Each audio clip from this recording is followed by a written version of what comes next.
All right, everyone. Well, I have a question for you. Have you considered, regardless of what it is you do, you're a doctor, you're a YouTuber, you're an attorney, you are doing a side hustle, what you really need to do to brand yourself? And maybe you've heard you need to spend $30,000, $50,000. Well, my guest today is going to tell you you don't. We're going to talk about how you can begin to do some really cool branding tips for nothing or even $1 a day. And just before we get into that, I want to welcome you wherever you are. And in this show, we believe that we create our own freedom. We believe in fiscal responsibility. We believe in the hustle. We believe in hard work. And most importantly, we believe in you. So with that, I want to introduce the amazing, amazing guest that I have today. He is the director of personal branding at Blitzmet. He gets to work with Dennis Yu. I had Dennis on the show. Dennis is super cool, fun, wacky, and weird. Just love that guy. And he's worked with some incredible brands, and including Escape Fitness, Ed Milet, and more. And he's working with big brands at Blitzmetrics that we can't even discuss, or maybe we can, who knows. But my guest today he also dropped out of college at age 19, and we're going to talk about that too. So Tanner Laycock is here live from Texas, and just before he goes on the road. Now let me ask you, you guys are going on the road. Where are you going? Well, we're actually going to stop in New York first. I actually have to figure out how to get my passport in the next 2 days, but so we have that. And then we're going to London, Romania, Tel Aviv, and one other, I can't remember. We're speaking in front of 1,200 agency owners. So it's going to be a fun time. We're staying in, I think, Bulgaria. And we'll just be traveling, speaking, and meeting with Hootsuite. Cool. I'm going to be in Tel Aviv. Oh, really? Yeah. When are you guys going to be in Tel Aviv? I believe the 27th-ish or the 30th. I'm not sure. I can check after this. Oh, cool. Awesome. Well, Tanner, you guys have at Blitzmetrics, there's such a belief in young people and just this, Dennis and I have been talking about this next group of people who are coming up right now. They're in their late teens, early 20s. You and I know some mutual friends in common, and they recognize the world is changing and it's a different belief structure about what's possible, especially with online. So let me ask you that, if you look at some of the people we were talking about, like Jeffrey from JR Garage, and, as an example, huge YouTube channel, Kieran O'Brien, he has his own Instagram agency, all these different people who, Jeffrey just turned 20, Casey Adams is 18, Kieran's 19. Crazy. How is it that these young people are just thinking about what's possible online? Well, I think credit being due to some of the guys like Ty Lopez. And our generation was kind of raised with the belief that you can really accomplish anything that you want. And when you tell a kid that and they grow up saying, anything is possible, before, other generations, it was kind of like you go to college, you work your way up in a company, and that was kind of the mindset. But when you start implanting that seed that you can really accomplish whatever you want in your life, it breeds these 18-year-olds, 19-year-olds that kind of want to just skip the rest of the process, right? So, and I can relate to it because you see the lifestyle, you see the goals, you see the notoriety that a lot of people are getting nowadays. And with the inclusion of social media, it's so easy, right? You can become well known over social media in what seems like overnight. So that definitely plays a huge role. Social media is allowing people to get A, their message out, and B, their products out in a way that's never been seen before. That's beautiful. I love that. It's that you said the belief that you can accomplish anything, and that's really how I've tried to raise my kids. And I was raised with that belief, even though I'm a little bit older than you. But I was raised by a single dad, and my dad, Joe, who I always talk about a lot on my show, he always told me I could do anything I wanted. And I have a question for you, because you have an amazing, beautiful soul and wisdom about you. What about someone who's watching or listening to the show and going, well, I'm in my 40s, I'm in my 50s, I'm in my 60s, I wasn't raised like that. How possible do you think it is to shift a belief? So that's exactly what it is it's shifting your mindset from, okay, moving from how is it possible to finding a way to figure it out, right? A lot of people, especially like starting a vlog, I've seen people that wait a year to make their first video, right? If you get started a year sooner, then trying to figure out and make sure that everything's right, find the perfect setting to have success, it's never going to happen. There's never going to be a perfect setting or a perfect launch pad in a sense. Right. So for the people that are a little bit older than I am, that are 40, 50, 60, I think the best thing that you could do is find a mentor, somebody like Dennis or Susan or some of the great guys. And it doesn't need to be these world famous, entrepreneurs. There's mentors all around us. Like one of my biggest mentors is my mom. But finding a mentor in the space that you want to be known for is the very first thing. If you don't have a mentor, then you're going to be sitting there stumbling over what's the right course of action instead of actually creating action. Mentorship is so important. And I have mentors, like I would even say, Tanner and I are working on a project and Tanner's one of my mentors. And I was hanging out with Harvey McKay. It was so funny because Harvey is mid-80s now and he's one of my key mentors.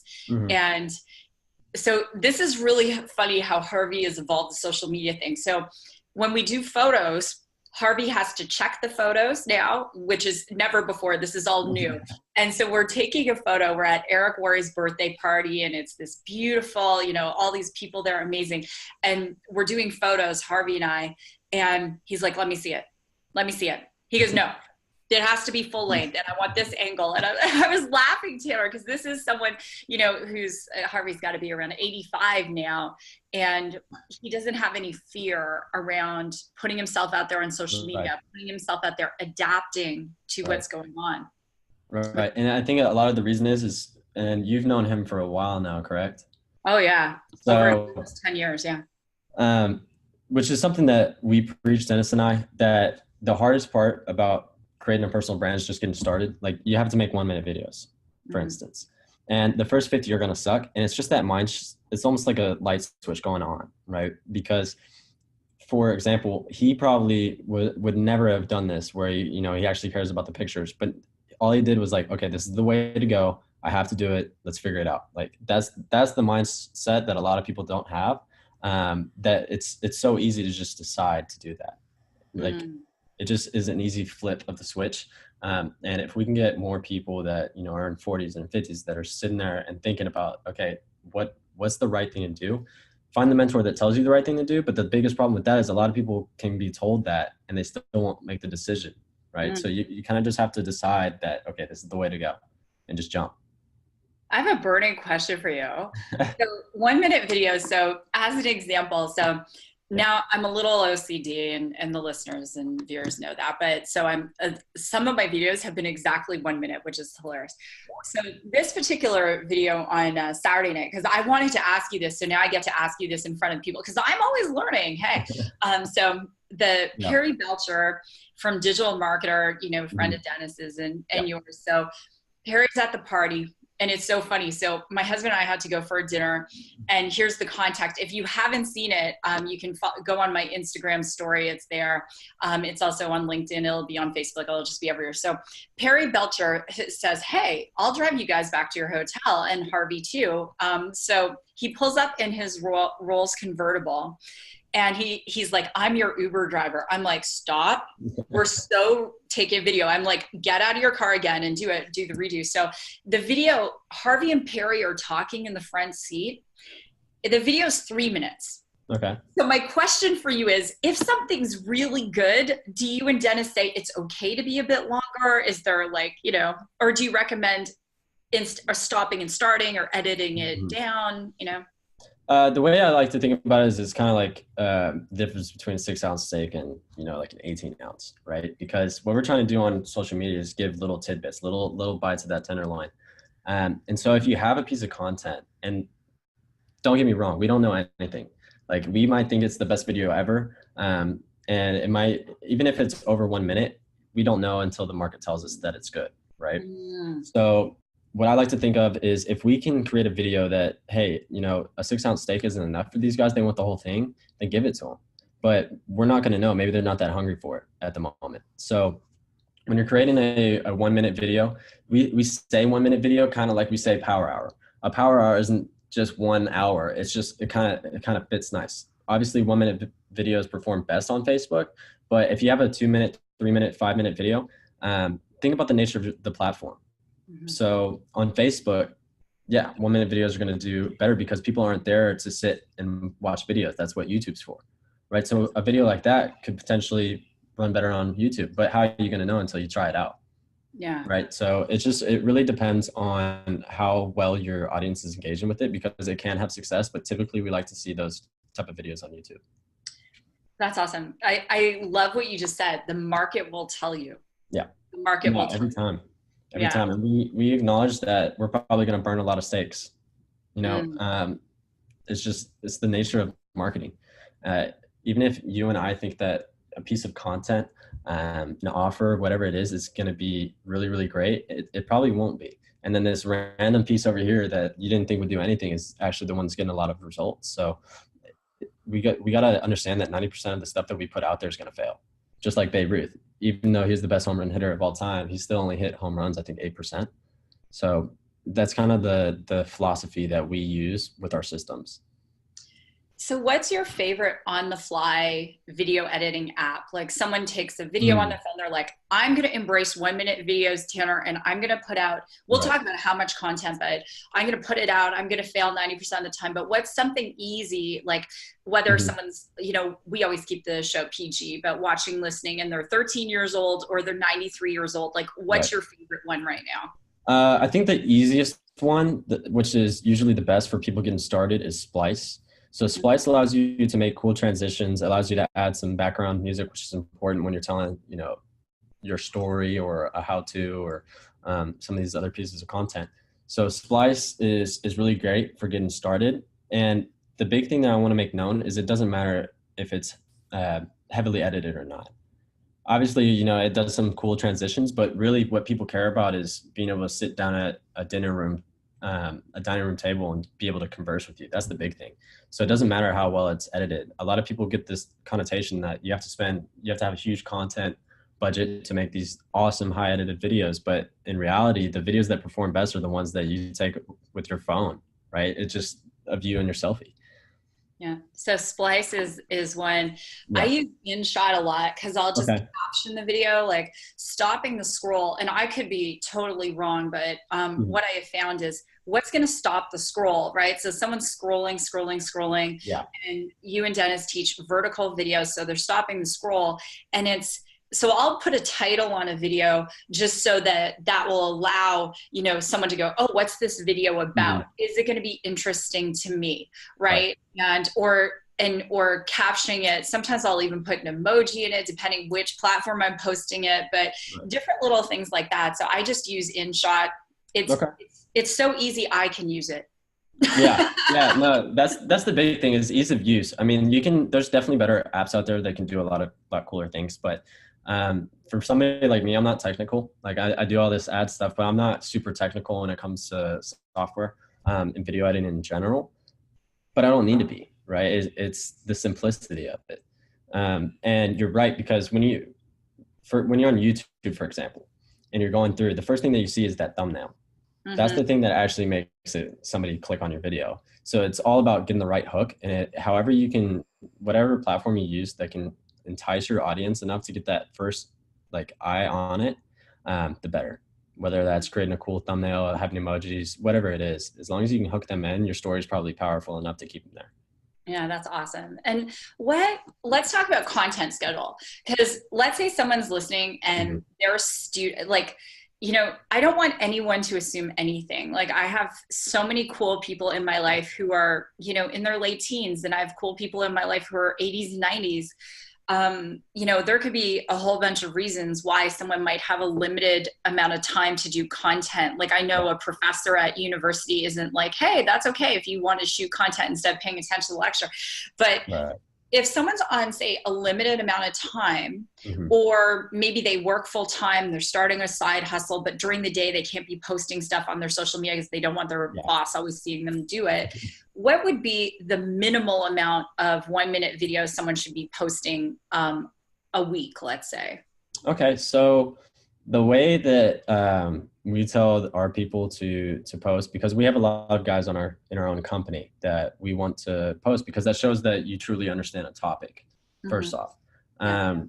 But what we like to do is we like to create a list. So anytime that you're sitting there, you don't have to make the video right then and there, but start compiling a list on the notes on your phone. And as soon as you get out of work, as soon as you have because it really, you can find a minute, right? We have so much time in a day. You can find a minute at some point, whether it's your lunch break, whether it's in your car. It doesn't matter where the scene is. Obviously, a better setting is going to perform better, but we like to see, at least like 4 to 5 videos a week. And that's if you're throwing out rookie numbers, right? If you're a high public figure, you have a lot of authority, you want to see way more than that. You want to see, closer to like 10 or 15. Yeah, I'm working on it. I'm like, but I have a video in Perry Belcher driving me in his Rolls, so that's got to count for at least 2 to 3 videos.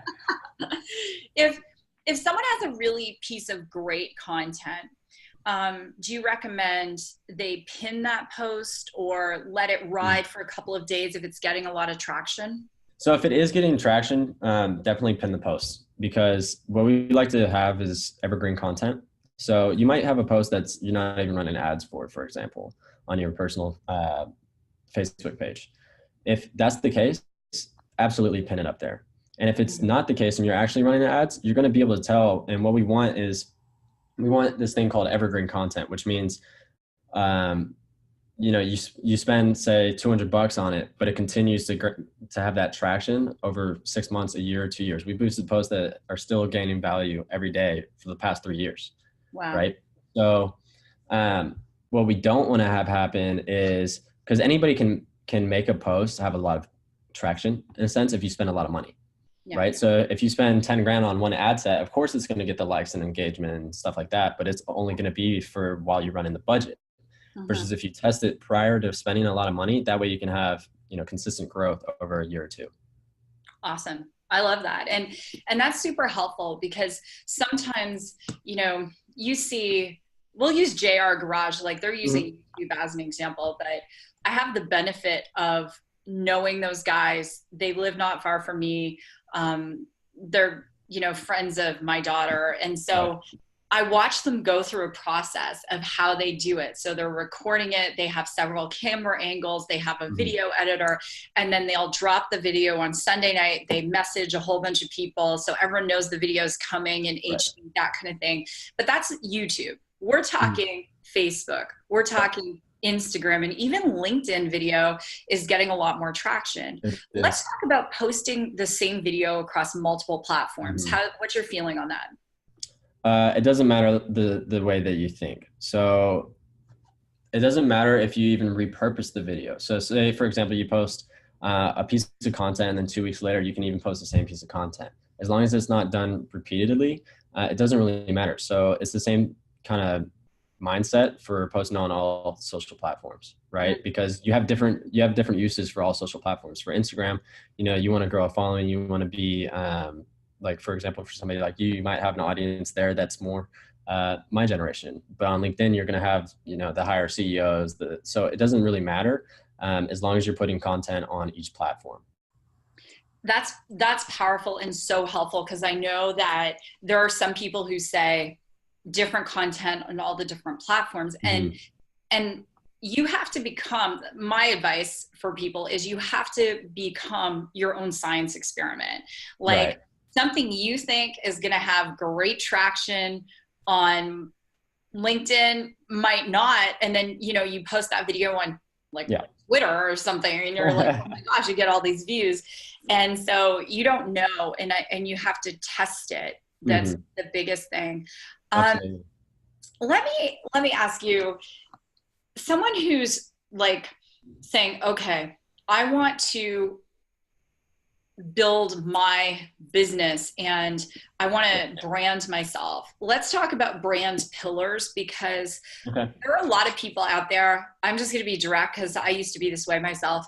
There are a lot of people out there who are all over the map and they're very confusing on social media. Like, I don't know what's important to them. I don't know what they do. One day they're posting like vegan food. The next day it's them smoking a cigarette. I'm so confused.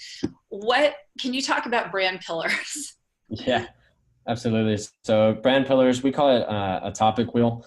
And the way that, so imagine a house, you have all the bricks, but you can't really stick the bricks together unless you have the caulking agent. So it's the same way. If you don't have a strategy in place where you know, okay, here's my entity, here's the business, what are the similarities? What's important to me? What's important to my business? For you, I know it's technology. I know it's empowering women. I know it's a bunch of things, right? So what's important to you? You have to first figure out what relates to your brand and to your business, and then you create the pillars around that. So for example, in technology, you might reach out to Dennis Yu. I mean, there's tons of people. And what you want to do is you want to take these pillars that you've already posted and find others who have that same topic, right? Who have the authority to talk about that topic and get a 1-minute video with them. And it doesn't need to be, well, I tell this and some people are like, okay, well, I don't know, the Ed Milet's of entrepreneurship. I don't know the Gary Vee's of social media. So it doesn't matter if they're the highbrow celebrity that has all the authority. There's a ton of people that have authority that don't have public followings like that, right?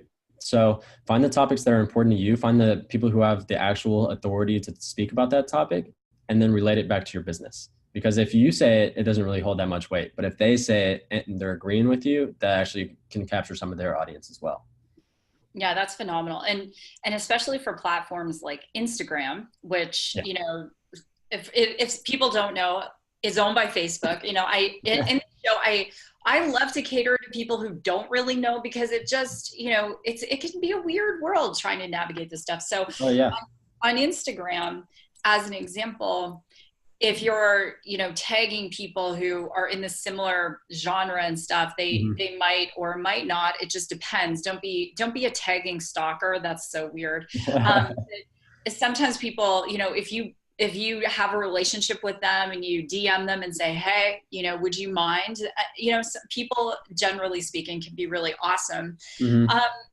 What about so people are like, okay, well, I've got my topics that I really am very passionate about. Yeah.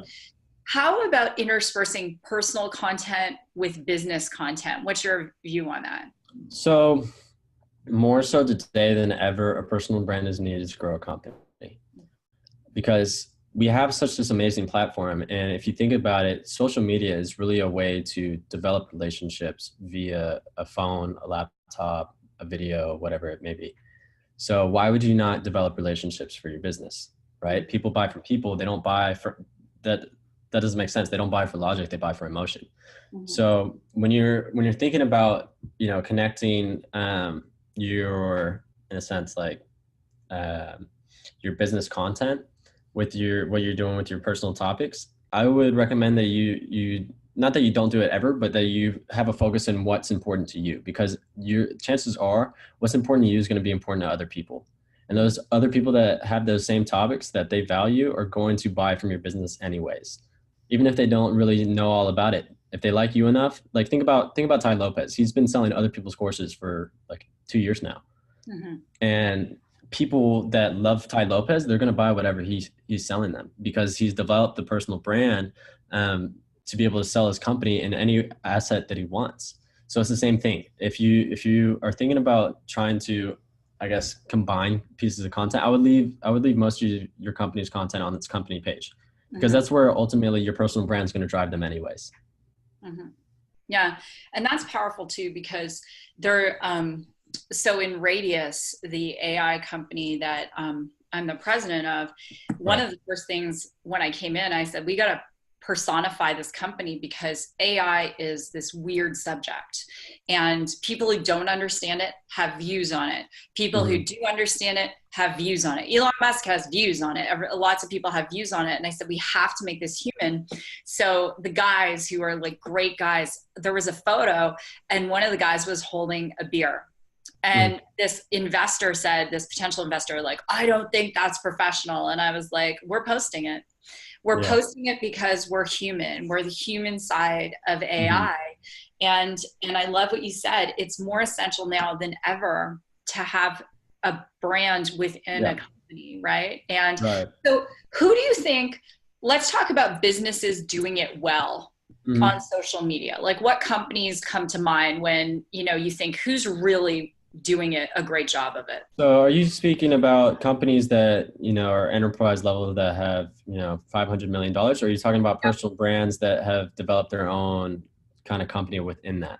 We're going to do both. We're going to do both because one of the things we always talk about on the show is modeling, right? So why model someone who's doing a crappy job? So if someone's listening and they own a company, let's give them an optic. If someone's listening and they're building a brand, let's give them an optic. So what company, we'll start with companies and then we'll go to people. Yeah. I think the biggest one, and Nike's been doing it for quite some time now. When you're an athlete, I played college football. You want to emulate those that you want to, I guess, have your play style be around. Right. So if you're a quarterback, it might be Tom Brady. It might be Peyton Manning. If you're in basketball, it might be LeBron. It might be Kyrie Irving. It might be Steph Curry. So what they're doing is they're actually building personal brands within that, which is why you see, you know, people like Serena Williams have ads all over the place. They don't really advertise their shoes, if you ever notice that. They advertise rather the players because they understand that the players are going to relate to their audience more than a piece of fabric ever could. That's great. So, and then if you think about, you know, the other side, which is personal brands that then developed a business, I think the best, one of the best ones that is so clear cut is Dan Bilzerian, because like you said, the beer thing, Dan really doesn't care about what anybody thinks, and people value him for that, right? Because that's authentic. That's who he really is. He's not going to hold punches in a sense because of, you know, company politics of we can't have this, we can't have that. It's rather, okay, let's let people see every aspect of who I am and what my business is about. That captures audiences. That's awesome. I think Dave Ramsey is also crushing it. It doesn't matter if someone likes Dave Ramsey or doesn't. I freaking love Dave Ramsey, but he's done. So here's a great example of someone who's not 19 years old and he's building personal brands like Rachel Cruz, his daughter, you know, the different brands within his brands. He's doing his podcast show on YouTube now. He's like, he's still Dave. His message hasn't changed, but he's really growing up brands in the brand space and I think he's doing a great job. No, it's great. He's been killing it. Absolutely. And it's funny too, because a lot of people make the mistake that they have to fit this cookie cutter kind of personal brand. They have to do what other people care about. And the people that truly have success are the ones that are completely unique, that stay true to their message. It doesn't matter what the product is that you're really selling, as long as who you are resembles that product. Right. And don't change. Just don't change who you are. And it's typically going to work out a lot better for you. So who you are resembles the product. I love that. That's a great close right there. Who you are resembles the product. And and one of the things I said to Tanner, I'm like, I love technology. I'm super geeky, like, you know, bring it on.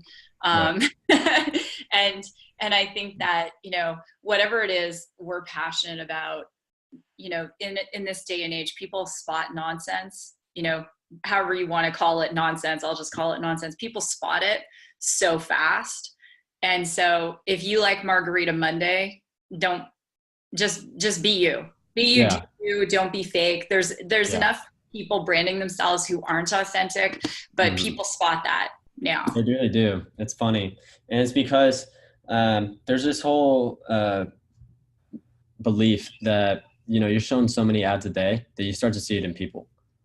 Because the people that are doing the used car salesman kind of way of getting clients, of getting friends, of communicating, aren't performing. They're not making the relationships that they need to, versus the people that don't really care if you're their friend or not actually have a ton of friends, right? Because it's not that they're selfish or anything of that nature. It's more so that they're going to be whoever they are. And if you essentially vibe with that, then they'll come along with you.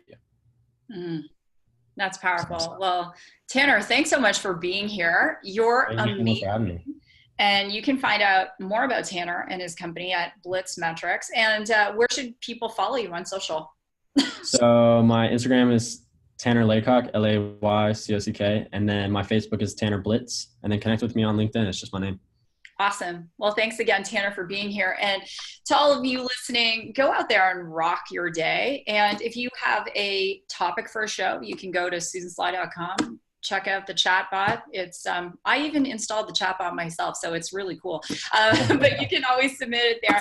Don't forget to follow me on social: Instagram, Susan Sly; Twitter, Susan_Sly. Now, Twitter, I can't promise you I am going to tell you anything profound. My Game of Thrones tweeting is over now that the show ended.